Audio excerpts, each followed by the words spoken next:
Hey,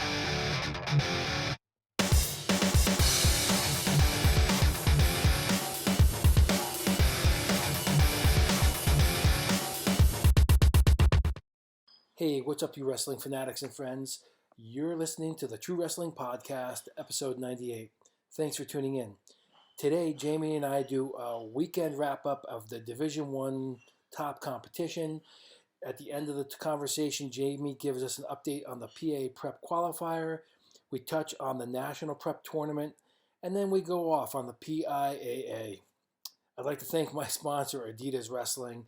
You can check them out at adidaswrestling.com, on Twitter at Adidas Wrestling. You can follow Jamie at PAISWT_wrestle and his website PAISWT.com. You can follow me at True Wrestler 1. If you haven't caught my NCAA coaches survey, you should check it out. Lots of interesting wrestlers and coaches getting votes. I do a quick bio on each guy. Grab an Oban, have a listen. Also, hey, if you're a single malt whiskey company looking to sponsor a mid-level wrestling podcast, hit me up on Twitter. Without delay, here is our conversation. Hey, Jamie, here to talk a little wrestling. How many duels you watch this weekend? I was watching a good bit of high school, but I watched a bit on Friday. I'm drawing a blank. Today's Monday. But yeah, no, there was quite a bit. It was a good weekend. Yeah, I watched some Escape the Rock. I watched Ohio State, Michigan, Iowa, and then who else? So Penn State, and then Princeton on ESPN Plus or U or whatever it was. So was that Princeton and Arizona State? So is that 5? Man, that's a lot. Well, I mean, I love how people are now starting to post schedules and like, here's the 10 matches you can watch on Friday, here's the 10 on Sunday, and it's great. At least it gives you that preview of what's going on, where to watch, how to watch everybody. I mean, you got to have 12 different subscriptions to have every different service under the sun to watch them, but it's great. Yeah. Everything's available. Yeah, and it's interesting. There's a lot less wrestling Twitter tweeting about football now that there's so much wrestling on, even during the playoffs.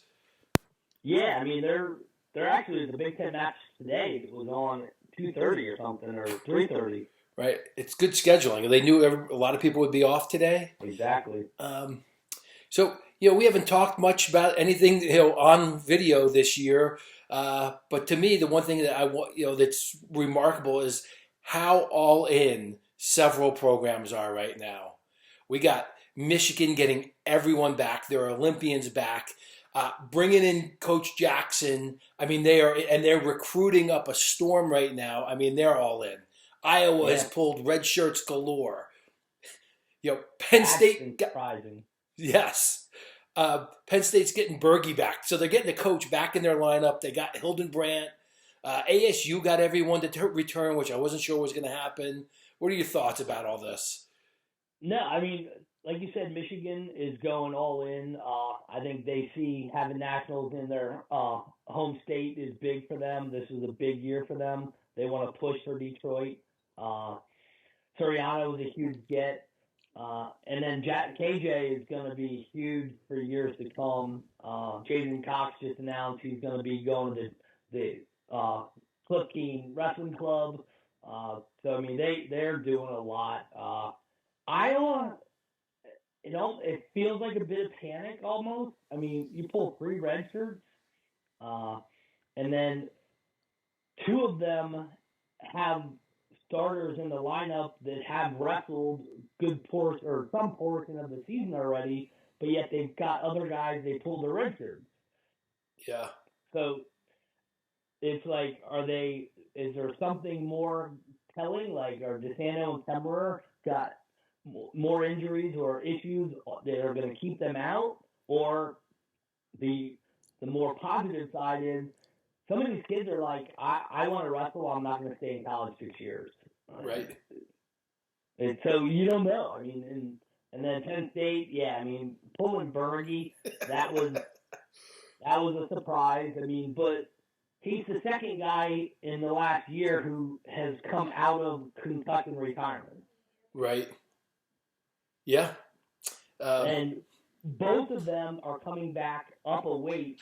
And Gomez spoke very openly that cutting weight was a hindrance or had issues on him getting the concussions. Now Berge hasn't said anything similar, but he has come back up a weight class, which assumes he's not cutting as much.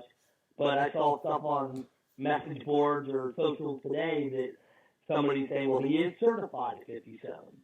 If you want to keep listening to Jamie and I talk about wrestling, click the link in the description below. It'll take you to my Rockfin page. It's a free video.